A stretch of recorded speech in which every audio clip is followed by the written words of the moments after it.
Jadi kemarin tuh ada yang ngechat aku, Bunda, obat asam lambung yang paling ampuh apa? Ya, kemarin tuh aku menyarankan konsumsi jahe, udah sukralfat, udah, itu adalah obat-obatan yang bisa kita stok di rumah. Tapi ternyata dia ini karena kecapean. Jadi sensasinya itu adalah sesak, kemudian badannya lemas dan sering gemetaran.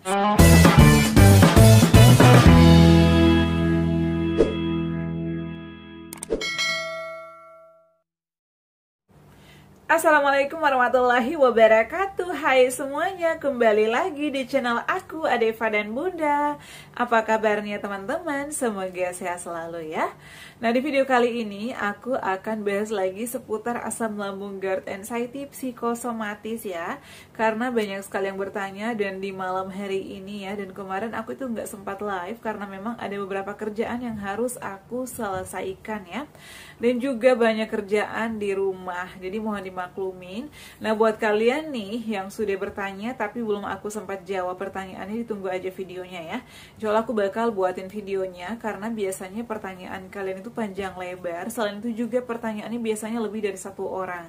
Nah, jadi agar semuanya bisa nonton, makanya aku bakal buatin videonya. Nah, teman-teman, jadi saat ini ya, aku tuh tag videonya sekitar jam 10 malam karena memang dari sore itu aku banyak kerjaan, ditambah lagi badan aku tuh lagi kurang sehat. Karena kemarin juga ada yang nanya, Bunda, kalau kita mau datang bulan, apakah ada sensasi atau hormon kita itu terganggu? Benar, jadi aku juga lagi ngalamin hal ini.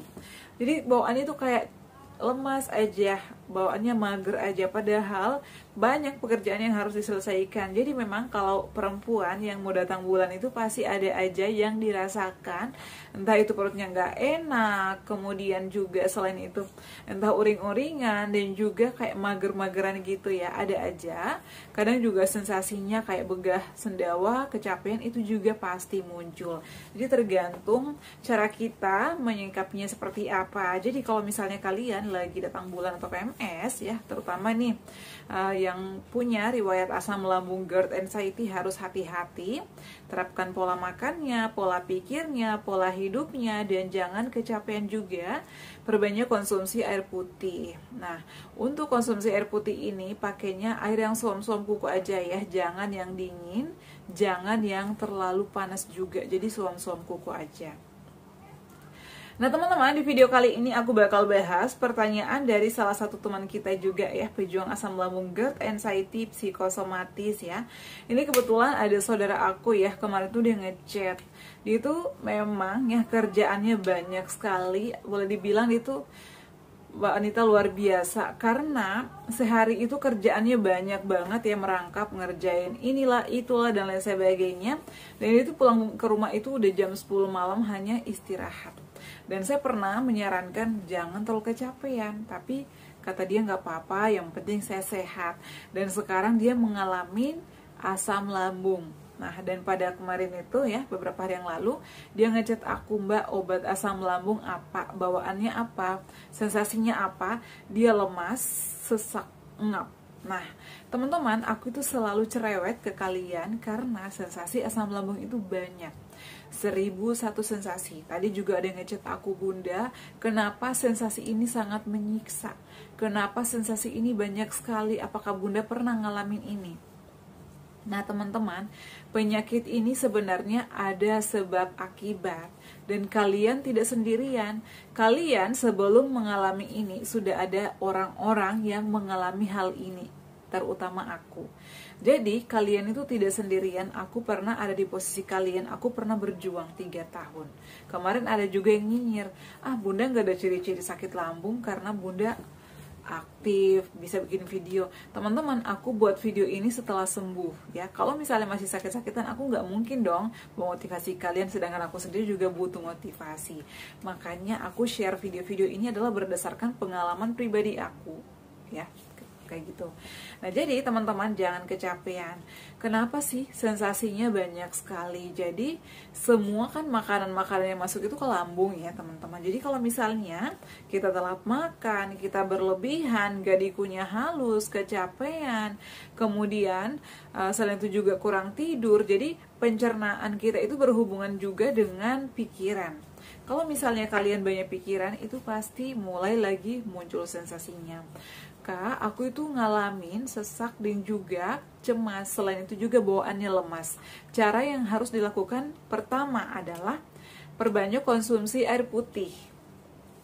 Air putihnya yang suam-suam kuku. Yang kedua, terapkan pola makannya. Jadi makannya itu makan sering, porsi kecil, dikunyah halus.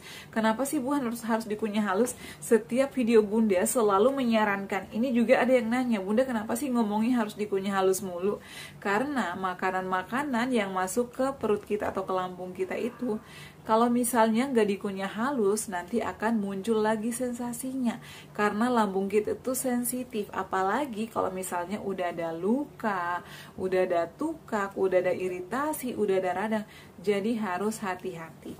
Ya, harus kunyah halus dan juga jangan berlebihan. Karena kalau misalnya kita itu makannya banyak atau berlebihan, nanti bakalan menimbulkan sensasi lagi. Ya, jadi konsumsi air putih yang cukup, yang hangat ya, sesering mungkin, jangan langsung 3 gelas atau 2 gelas sekaligus. Jadi sedikit demi sedikit. Kemudian makannya sering tapi porsi kecil. Itu adalah porsi asam lambung. Nah, porsinya segimana sih Bun? Jadi porsinya itu biasanya pada saat itu aku ambil 1 centong, kemudian aku kunyah. Aku jadiin 5 suap ya. Dan itu harus dikunyah halus. Kemudian selain itu juga kita wajib banget istirahatnya itu harus yang cukup, jangan diforsir ya. Ini juga terjadi sama diri aku sendiri. Biasanya nih aku pulang kerja nyampe di rumah, lihat kamar mandi kotor ya, disikat-sikat lah, nyuci inilah, nyuci itu. Jadi biasanya kayak berasa banget capeknya, kadang sampai kayak ngap gitu, karena kita itu badannya juga butuh istirahat. Jadi jangan diforsir. Sama halnya nih dengan saudara aku, dia itu kalau misalnya habis ngerjain pekerjaan rumah kan banyak, lanjut ngantarin anak sekolah, lanjut jualan ini jualan itu, lanjut ngantarin lagi anak les dan sebagainya, pulang di rumah itu udah jam 10 malam. Gimana nggak capek coba? Dan itu setiap hari ya, every day. Jadi badan kita itu juga butuh istirahat. Ini bukan robot loh. Kalau misalnya bisa teriak pasti teriak, makanya dia badannya langsung kayak ngedrop gitu. Nah, kemudian selain istirahat yang cukup, juga kita nggak boleh banyak pikiran. Ya, pikirannya itu harus dikontrol. Biasanya nih, cewek-cewek atau ibu-ibu yang dipikirin adalah, terutama ya, aduh, gas sudah habis nih. Kalau misalnya, aduh listrik udah bunyi-bunyi dan lain sebagainya. Jadi mikirin, ya gimana untuk memenuhi kebutuhan. Apalagi kalau misalnya yang hidupnya sederhana, kita mengandalkan kalau misalnya nggak kerja kita nggak makan. Jadi memang ya wajar, tapi kita juga harus mikirin kondisi kita, keadaan kita, karena menurut aku ya uang itu bisa dicari kalau misalnya kita sehat. Jadi harus seimbang antara istirahat dan juga kerja atau cari uang. Jangan mentang-mentang lagi sehat-sehatnya nih cari uang terus nggak mau istirahat siang malam. Itu salah, karena kalian itu nggak bakalan ngerasain sekarang. Kalian bisa ngerasain ya setahun ke depan, bahkan ya sampai 2 tahun ke depan. Itu nanti nggak instan dialaminya, karena aku pernah ngalamin dan teman-teman aku yang lain juga pernah ngalamin. Nah, kemudian selain itu juga perhatikan vitaminnya ya. Karena biasanya terutama nih orang-orang yang ada di luar kota ya, ini banyak sekali. Bunda di sini tuh nggak ada yang jual vitamin. Bunda aku itu yang penting udah makan nasi, udah makan sayur, aku nggak perlu minum vitamin. Padahal sebenarnya vitamin itu perlu sih, nggak perlu banget harus tiap hari, enggak. Cuman kalau misalnya kita aktivitasnya lagi padat banget, harus seimbang dong ya. Jadi jangan tenaga kita keluarnya banyak tapi pemasukannya sedikit. Harus memperhatikan nutrisi kita juga, gizinya, kalsiumnya. Harus semuanya itu balance ya. Jadi harus seimbang. Jangan mentang-mentang badannya baik-baik aja, nggak ada rasa capek, nggak ada rasa sakit. Dia akan terus forsir, dan itu lama-kelamaan dia akan merasakan mulai lelah. Ya namanya manusia, kita juga butuh istirahat. Jadi jangan terus-terusan diforsir. Nah, kemudian vitamin apa Bun yang harus kita konsumsi? Nah, selalu aku share ke kalian itu adalah biasanya aku itu konsumsi vitamin B kompleks. Nah, B kompleks ini diberikan sama dokter ketika aku pada saat itu berobat, dan pemberian vitamin ini nggak sembarangan ya teman-teman. Biasanya dokter akan memeriksa kita terlebih dahulu. Nah, kalau aku nih pada saat itu diberikan vitamin kalau misalnya kayak mudah lemah, mudah capek, ya, mudah lesu, letih gitu-gitu ya. Tapi kalau misalnya perutnya itu udah nggak ada sensasi banget, tapi kalau misalnya kayak masih mual atau masih perih-perih, itu dokter pasti nggak akan memberikan vitamin. Tapi tergantung juga sih, tergantung dokternya. Karena pada saat itu aku diberikan obat-obatan kalau misalnya lambung itu udah nggak mual, perutnya udah nggak mual, kemudian gampang lemas, itu nanti akan diberikan vitamin. Tapi biasanya juga konsumsinya wajib banget setelah makan. Karena kalau misalnya kita sebelum makan itu takutnya ya kita juga menimbulkan sensasi, dan untuk vitamin ini dikonsumsi hanya sekali sehari. Kalau misalnya dokter nggak memberikan vitamin nih Bun, berarti belum cocok ya, belum bisa. Jadi cara mengatasinya gimana? Ya perbanyak aja asupannya, makan sayur, buah-buahan. Kemudian selain itu juga istirahatnya yang cukup.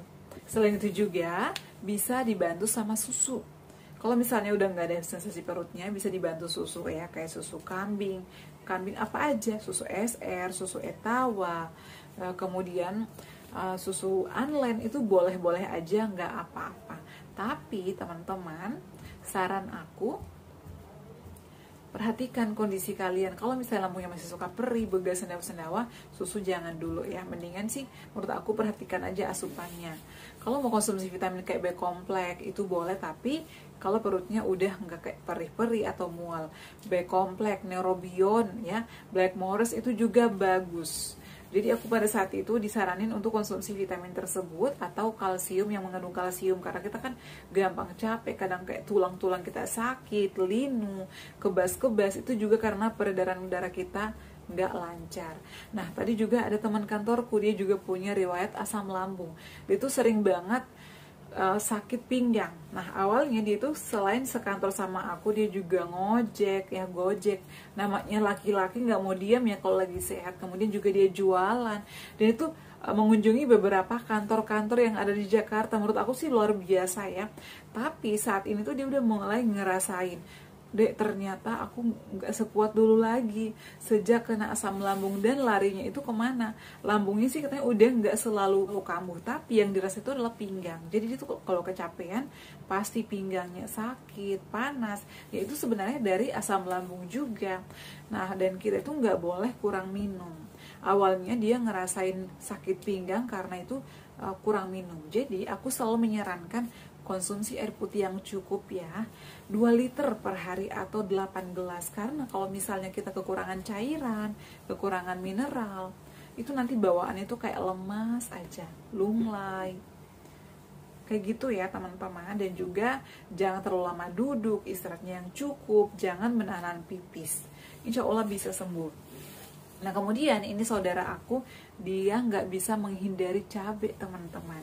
Dan kemarin itu aku langsung bilang, kamu mau sembuh nggak? Mau kerja lagi nggak? Mau? Ya udah stop. Bukannya nggak bisa stop cabai ya, aku tuh nggak bisa Mbak kalau makan nggak ada sambalnya, aduh rasanya apa, kata dia.